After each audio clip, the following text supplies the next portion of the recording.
Okay, well, good evening, and thank you so much for joining us. My name is Mark Burgess, and I am a librarian within the Civic, Cultural, and Literary Engagement Department at the Chicago Public Library. Tonight's virtual event is part of our Law at the Library series in partnership with the Evanston Public Library and the Chicago Bar Association. We continue to be grateful to the CBA for their continued support for this public information series. During tonight's program, we'll be monitoring an online Q&A for questions from the audience for a question and answer following the conversation. Please type your questions using the Q&A button at the bottom of your screens, and we will get to them at the conclusion as time allows. Tonight, we are joined by Kerry R. Peck, who is the managing partner of the Chicago law firm Peck Ritchie, LLC, where he concentrates his practice in trust and estate litigation, estate planning/administration, guardianship, fiduciary litigation, and elder law. His clients have included families, hospitals, banks, the state of Illinois, County of Cook, and the city of Chicago. Mr. Peck was a member of the Alzheimer's Association Greater Illinois Chapter Board of Directors for over 5 years. He is past president of the 22,000 lawyer Chicago Bar Association and is currently a member of the American Bar Association's Commission on Law and Aging. Mr. Peck was recently appointed by the Illinois Supreme Court as chair of the Illinois Supreme Court Commission on Elder Law. He was retained by the City of Chicago Department of Aging to rewrite the State of Illinois Elder Abuse and Neglect Act. Kerry has been instrumental in working on legislation to protect older adults at the federal, state, and local levels. For over 15 consecutive years, he has been selected by his peers as a super lawyer, an attorney to whom other attorneys would refer their family, and he was named a member of the Leading Lawyers Network. U.S. News & World Report, together with Best Lawyers, named Peck Ritchie a Tier 1 elder law firm in Chicago, a designation reflecting the high level of respect a firm has earned in the community for their abilities, their professionalism, and their integrity. Mr. Peck is the recipient of the 2014 Justice John Paul Stevens Award, the Chicago Bar Association's highest honor. He was also selected by IIT Chicago Kent College of Law as one of their 125 alumni of distinction. Kerry co-wrote the books Alzheimer's and the Law and Don't Let Dementia Steal Everything, published by the American Bar Association, and is a frequent speaker at continuing education seminars for attorneys and healthcare professionals across the country. He has presented for the Alzheimer's Association at numerous events. Thank you again for attending this program, and with that, I will hand it over to Mr. Peck. Thank you very much. Good evening, ladies and gentlemen. Thank you for the kind introduction. Welcome. We're thrilled that you've joined us this evening. We're going to talk about subjects that I believe are of great interest to you. And at the end, we're going to try and leave some time for questions. So tonight we're going to cover basically planning ahead, wills, trust, and estate planning. And I think it's important everybody understand if you don't plan ahead, the law has planned for you.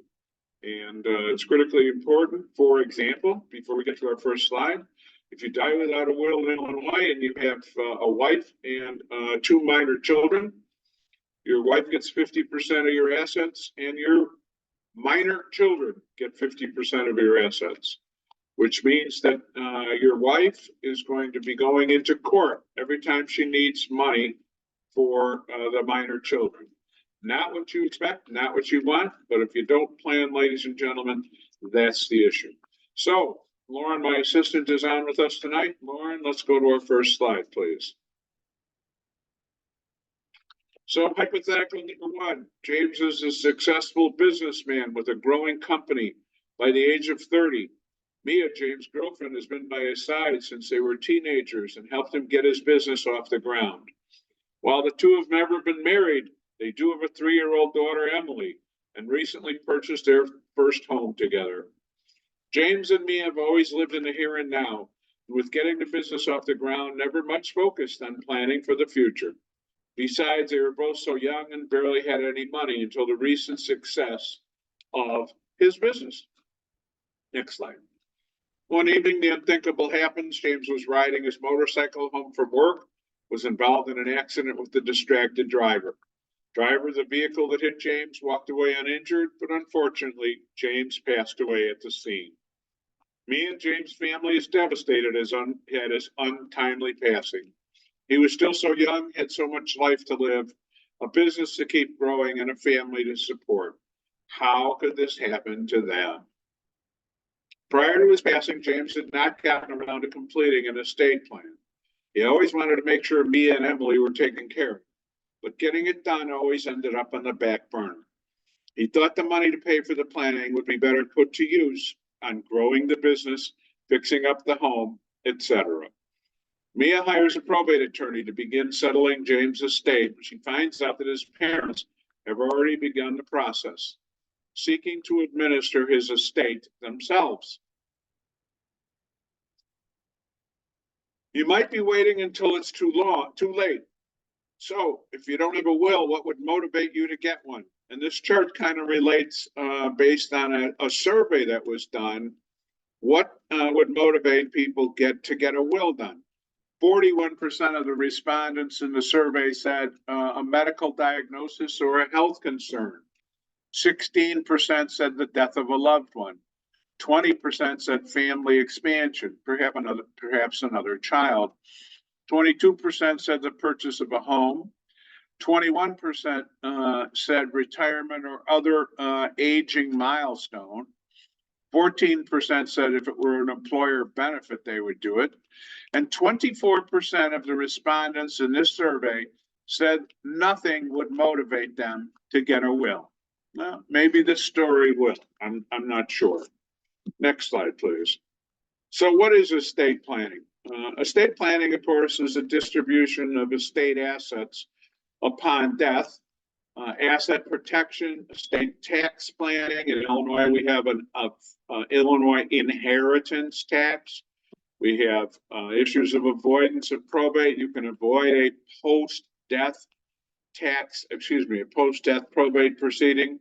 In Illinois, if you die with assets in your name alone in excess of $100,000, you're going to pay the necessary expenses and fees to have a probate estate, post-death probate. Advanced planning for management of financial affairs in case of your mental incapacity. And we're not talking necessarily about mental illness. We're talking about perhaps Alzheimer's disease, things of that nature. And certainly advanced planning for healthcare decision making. So before we get too far into our presentation, in our hypothetical, Mia's, in essence, in-laws, don't forget she wasn't married, so I'm using that terminology very loosely. The decedent boyfriend's parents have taken control of the administration of the deceased boyfriend's estate. What does that mean? That means that in large measure, Mia could be disinherited. The children will always inherit something, but Mia could be disinherited in the scenario that we're talking about. So if you're unmarried and if you're involved with someone seriously, have a child, things of that nature, you're living together, you're buying property, you're accumulating assets, make sure you do an estate plan. Next slide, please. So what's our goal in estate planning? Well, even before estate taxes, and in Illinois, we have an Illinois inheritance tax.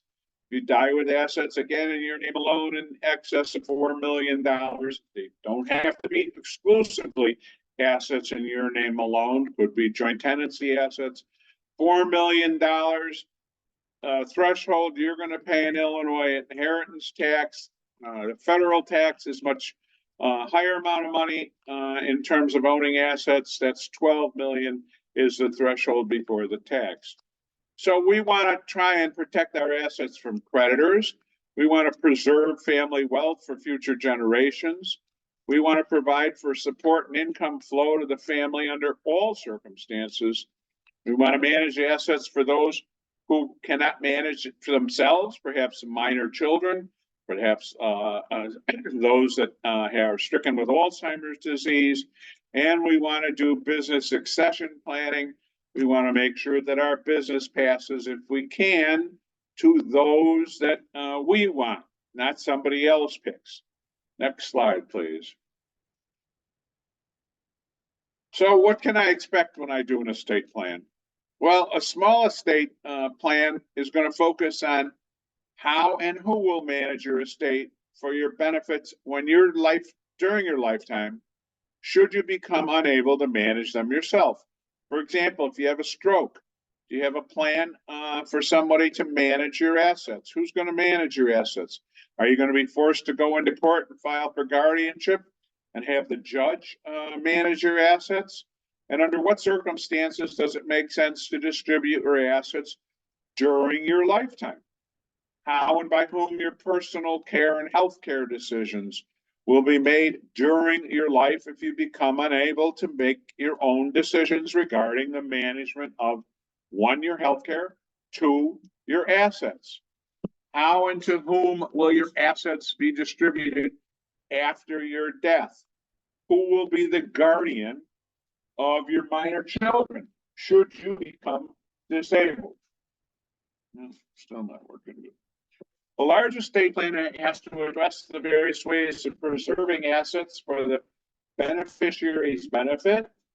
And tax planning, we want to reduce any outstanding taxes, again, potential Illinois inheritance tax or federal estate tax, to postpone or reduce that estate tax either for the state level or the federal level.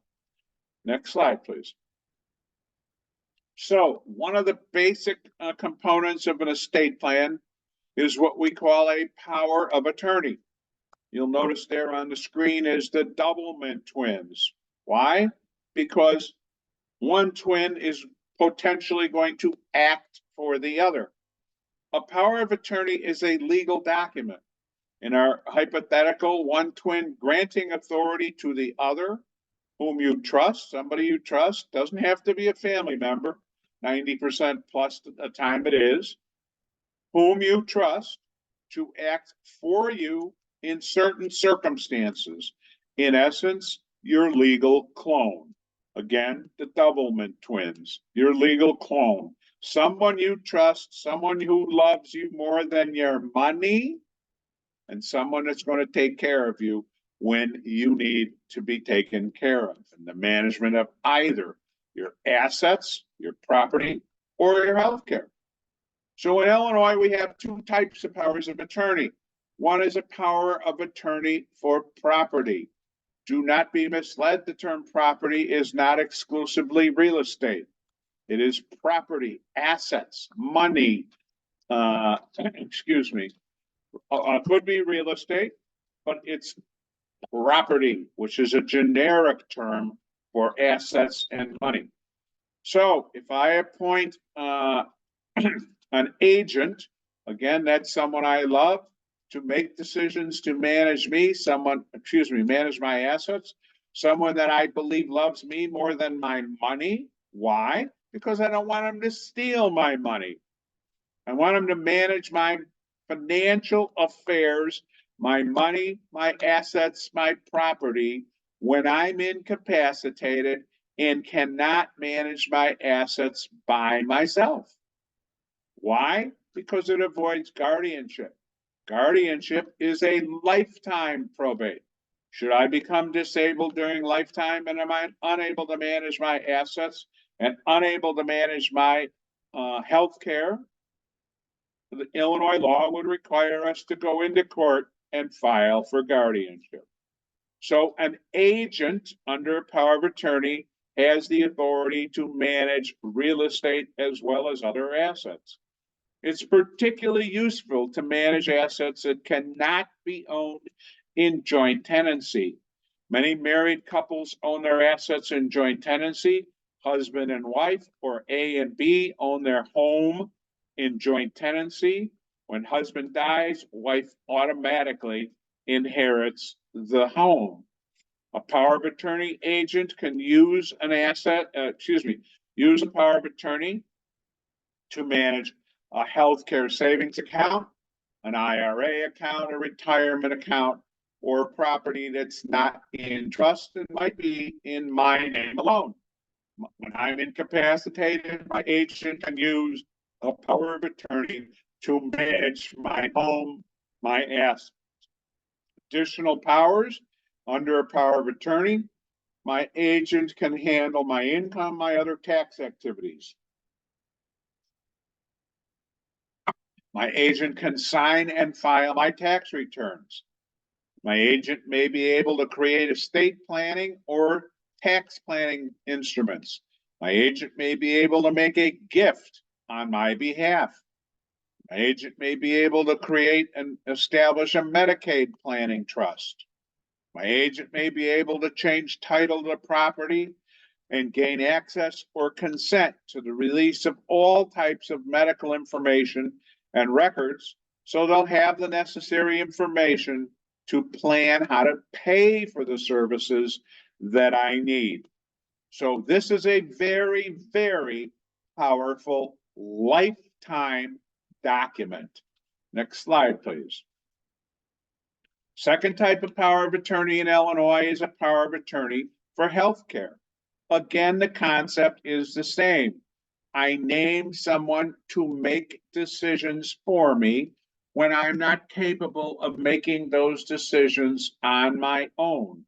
Again, from a stroke, from a heart attack, from an automobile accident, from a motorcycle accident, from a diagnosis of Alzheimer's disease that has progressed to the point that I'm unable to make my own decisions. So again, I appoint an agent under the terms of the document, that's the terminology, to make decisions for me in the event I'm not capable of making those decisions. A healthcare power of attorney gives your agent general directives that must be followed, but allow some flexibility. Your agent can decide what you would have wanted done in each scenario. The law provides that certain scenarios, end of life treatment, for example, is denoted in the power of attorney for healthcare. Power of attorney for healthcare is useful because it allows your doctor or the hospital to release all necessary information to whoever you choose as your agent. So you don't need what we commonly refer to as a HIPAA, H-I-P-P-A release when you have a power of attorney for healthcare. Again, this is a lifetime powerful document. Next slide, please. So most people on our signed on tonight to watch this presentation are familiar with the terminology a will or a last will and testament. Unlike the first two documents we talked about, the powers of attorney, this document, a last will and testament, is only operative upon death. This document denotes who's going to manage your assets after you're dead, subject to court approval. We name the executor, the person to manage my assets when I am deceased. The document will direct payment of debts and last expenses. The document distributes the estate upon death. So this document says, I leave my house to my wife. I leave my car to my aunt.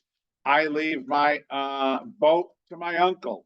I leave my motorcycle to my son. This document, again, post-death document. It is a public document. And this document does not avoid probate, a post-death court proceeding. Probate, a post-death court proceeding. Guardianship, which is a lifetime probate, if I don't do planning, if I don't have a power of attorney for healthcare and property. So we're talking about lifetime proceedings and post-death proceedings. A last will and testament operates only upon death. Next slide. So this is a lifetime document that has validity both during lifetime and death. This is what we call a revocable living trust. In essence, this is a substitute to a will. In a revocable living trust, let's hypothetically call mine the Carrie Pack Revocable Living Trust. We assign assets into the trust. For example, you can assign your home into the trust. You can assign your bank accounts into the trust. You can assign your brokerage account, your stock account into the trust.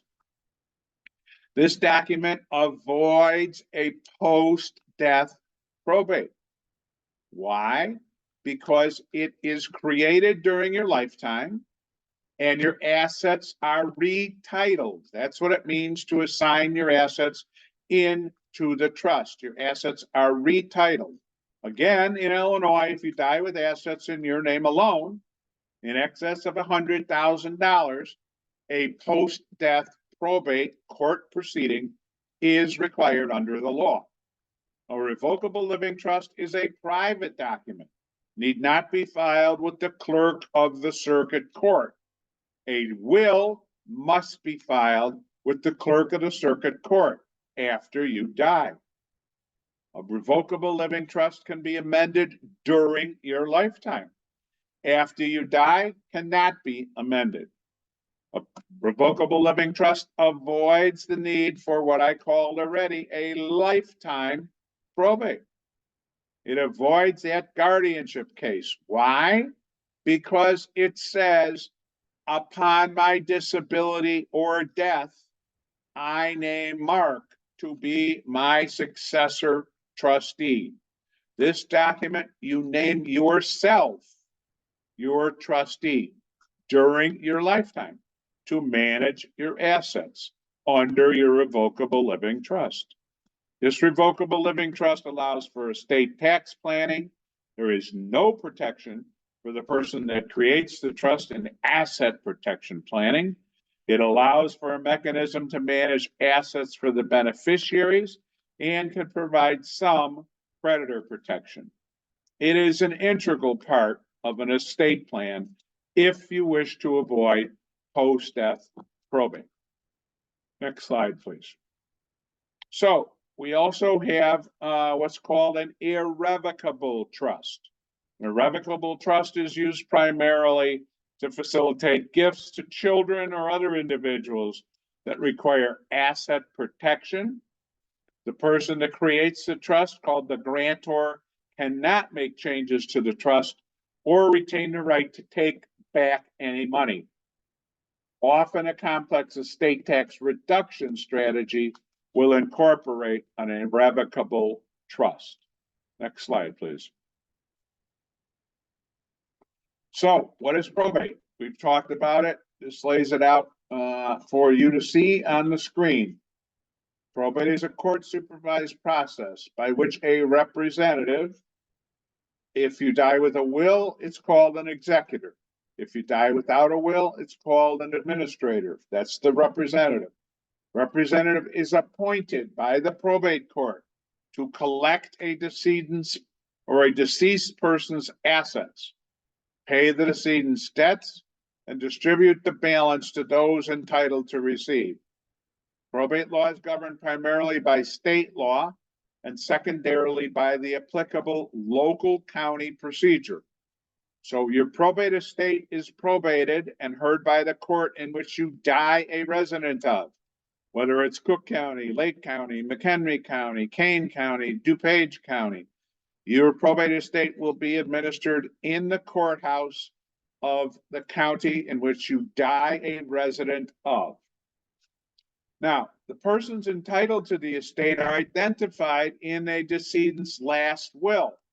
If none, then under the state's intestate succession law. And that's the law that we talked about when we started this program. And in the hypothetical, Mia, the long-term girlfriend, unmarried, despite the fact that they have a home, probably in James's name, the deceased motorcycle boyfriend, Mia gets nothing at all. James's child with Mia does, in our hypothetical, inherit the entire estate. So That's some protection, but not very much.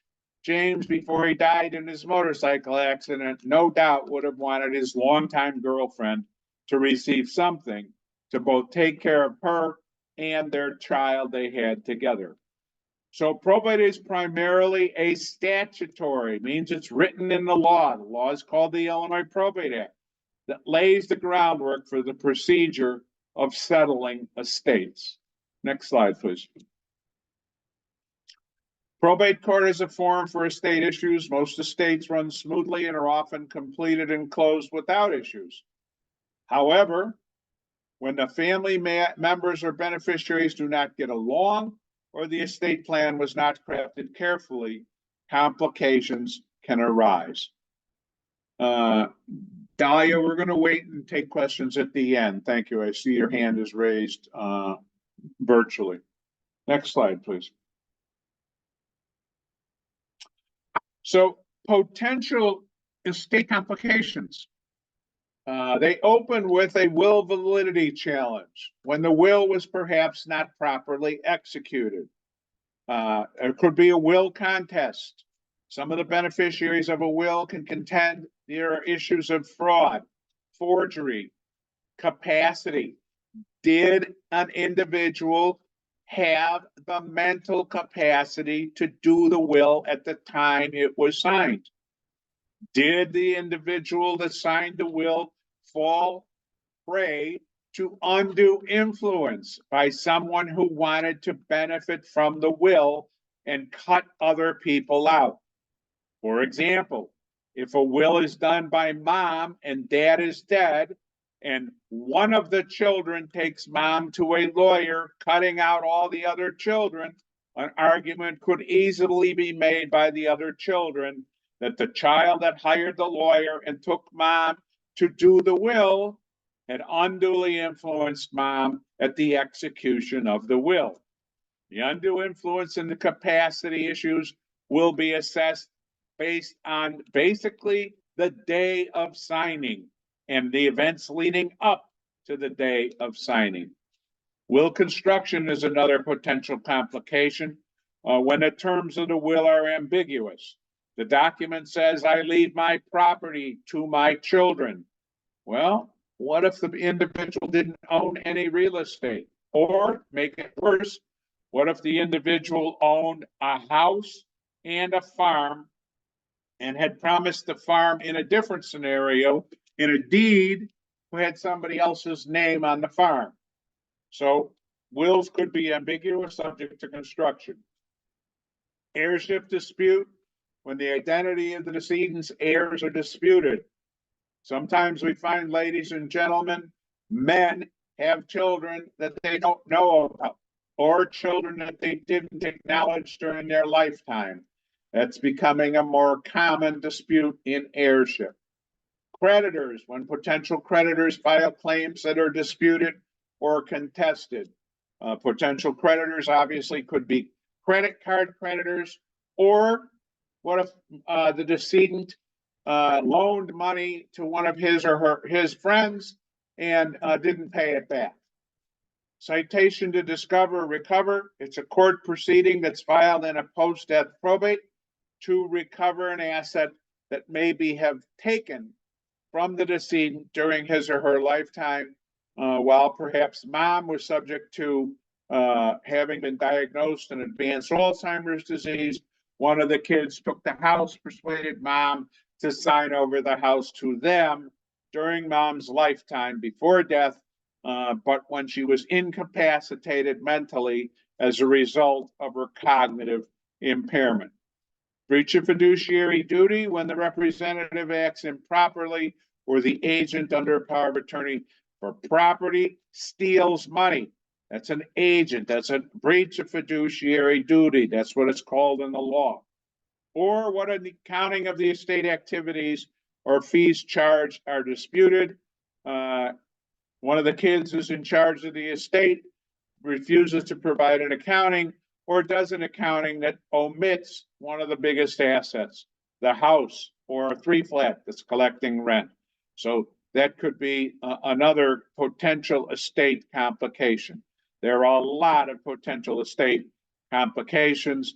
My law firm litigates these in the courtroom. We argue and we represent individuals and families in their disputes every single day. Next slide, please. So here's an example, a really bad example of probate. Elvis opened with about a $10 million estate in our hypothetical. His 73% of his estate was lost to estate taxes and other settlement costs. You can see up there 10 million less the debts of almost 4 million, administrative legal executors fees almost 2 million, estate taxes almost over 3 million, and Priscilla gets how much? Less than $1 million. If as Elvis had used the trust, he could have avoided some of the costs and delays. The trust probably would have been kept out of the public view, and he also could have used some state tax minimization strategies. So this is a horrendous example of a bad probate outcome. Next slide, please. How to avoid probate? The easiest way is to own assets in joint tenancy. Joint tenancy is short for joint tenancy with right of survivorship. So again, typically husband and wife, A and B, own a house. A dies, the property goes to B outside of probate. So detriment to the using this, very difficult to remove a co-owner. Also could expose the assets to the debt of the other person and may unintentionally disinherit heirs. The use of a trust can also avoid probate. We talked about that in a revocable living trust. Next slide, please. So kind of the mistakes of the rich and famous. Let's talk about a couple names. Chadwick Boseman, best known for his role as Jackie Robinson in the movie The Black Panther. He died at the age of 43 of colon cancer, no estate planning. His wife petitioned the court to split his estate evenly with his parents. 1/3 of the estate was lost to cost and fees, funeral, burial costs, etc. Imagine, once again, no planning. Assets go to the wife and the parents. It's pretty unlikely he assumed that his parents were going to inherit at the age of 43. Next slide. Heath Ledger, another movie star, particularly, I think, best known for The Dark Knight. At the age of 28, died of an accidental overdose of medication. His will was executed in 2003, 50% of his estate going to his siblings, 50% to his parents. His will did not include his daughter. She was not included. Thankfully, his parents and his siblings voluntarily gifted their inheritance to the daughter, Matilda. I can tell you that I've been a lawyer for over 40 years. I've never seen people voluntarily give up money in a disputed probate estate. Next slide, please. Amy Winehouse, known for the, excuse me, the items listed in the first bullet point, died in 2011 of alcohol poisoning, died unmarried. So her estate went to her parents. 2019, her ex-husband of 2 years filed a claim saying he was entitled to money because he was married at the time of success. He was awarded a cash settlement at the time of the divorce. I can assure you he got zero, despite his claim and assertion he was responsible for her success. Next slide, please. Sonny Bono died in 1999. He had approximately $2 million, no estate planning. His fourth wife had a petition to be appointed executor. Cher filed a lawsuit claiming that she was unpaid $1.6 million from his 1975 divorce. A man filed a lawsuit claiming to be Sonny's love child before dropping the case when he was asked to provide DNA. The estate was eventually divided between his wife and his children. Next slide, please. James Gandolfini, best known for The Sopranos, estate, died at the age of 51. He had 70 million, died in 2013. 80% of his estate was exposed to taxes, ended up paying about $30 million, depleting nearly half of his estate in Texas. No good planning. Next slide. So let's address the obvious. Death is not comfortable. Get organized. Tell someone you love, you trust, where you keep your documents. Next slide. Key takeaways: you don't have to be rich or famous to need proper estate planning. No matter the size of your estate, proper planning is important. Mistakes can turn into a deadly, costly, and potentially public process. Does your will match your wishes? Does your trust match your wishes? Are your your assets titled correctly? Have you funded your trust? And do you still have a power of attorney, agent, or property document? Do you have one first? And are you comfortable with the person you've named to make those decisions again during your lifetime when you're unable to make decisions? Next slide. So we're going to turn to questions. I want to take a look. We have offices throughout the Chicagoland area, downtown Chicago, Northbrook, Oak Brook. We've added recently Lake Forest. We offer a free initial consultation.